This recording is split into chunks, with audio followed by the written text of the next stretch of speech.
Dilluns de la cinquena setmana de Quaresma, de l'Evangeli de Joan. En aquell temps Jesús se n'anà a la muntanya de les Oliveres i l'endemà de bon matí es presentà de nou al temple.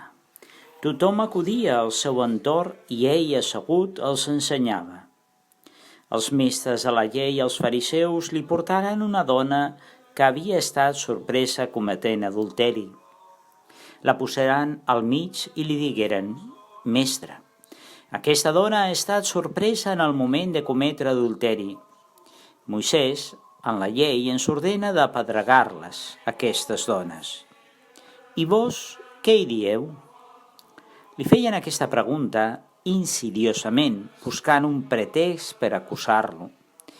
Però Jesús s'ajupí i s'entretenia dibuixant a terra amb el dit. Ells continuaren insistint en la seva pregunta. Llavors Jesús alçà el cap i els digué: «Aquell de vosaltres que no tingui cap pecat, que comenci a tirar pedres». Després s'ajupí i continuà dibuixant a terra. Ells, quan van sentir això, se n'anaren retirant l'un darrere l'altre, començant pel més vell. Jesús es quedà sol i la dona era allà al mig. Jesús alçà el cap i digué a la dona: «On són? Ningú no t'ha condemnat?» Ella contestà: «Ningú, Senyor».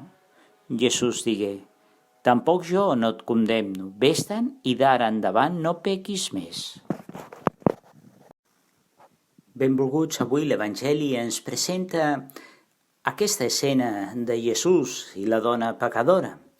Li porten a Jesús aquella dona que ha obrat malament. Però Jesús no entra en el judici d'aquells que la presenten a Jesús.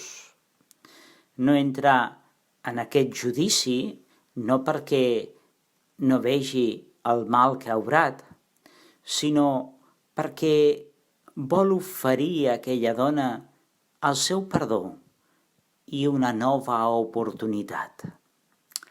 Per això convida a aquells que han portat a la dona, que volen apedregar-la, a que en comptes de judicar la dona, es judiquin a ells mateixos. El que estigui lliure de pecat, que llenci la primera pedra.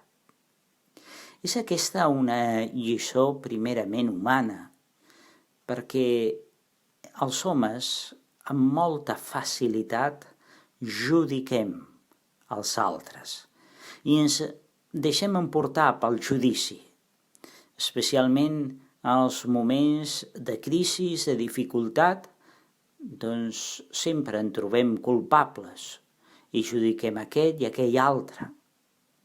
Jesús a l'Evangeli ens dona aquesta lliçó tan humana. Davant de la dificultat, de la crisi, el que primer cal fer és assumir la pròpia responsabilitat. Però aquesta és una lliçó humana. L'Evangeli va molt més enllà. Ens dona una lliçó de vida eterna. El que ens diu Jesús és que Déu està sempre disposat al perdó, encara que Déu també ens judicarà i arribarà el moment del judici. Però ara és el temps de la misericòrdia. Aquest és el missatge de l'Evangeli. A nosaltres, doncs, ens cal no judicar els germans, sinó judicar-nos a nosaltres mateixos, esbrinar el nostre pecat, demanar perdó, esmenar-nos, canviar la nostra vida, perquè aquest temps és un temps que Jesucrist ens dona de gràcia, és un temps per refer la nostra vida i gaudir del perdó de Déu. Per això, també en aquests dies, els hem de veure en aquesta clau, enmig de tantes dificultats, de tantes ombres, de tantes incerteses. Hem de veure aquests dies com un temps de gràcia que Déu ens dona per refer la nostra vida. Potser l'estar tancats ens fa adonar-nos més dels pecats dels altres, però l'Evangeli d'avui és una invitació a que no sigui així, que aquest temps sigui un temps de recollir-nos a nosaltres mateixos, d'adonar-nos dels nostres egoismes i de sortir. És un temps de gràcia, és un temps per sortir a l'encontre del que tenim més a prop, d'oferir-li també el nostre perdó, de posar-nos al seu servei, de sortir, doncs, d'aquest egoisme que ens paralitza per viure en aquest amor veritable que es fa servei i donació amb els que ens envolten.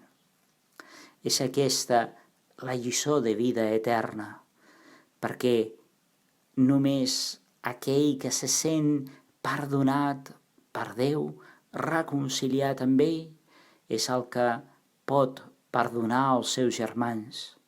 Només vivint en aquest perdó podem trobar la pau i la vida que Jesucrist ens ofereix.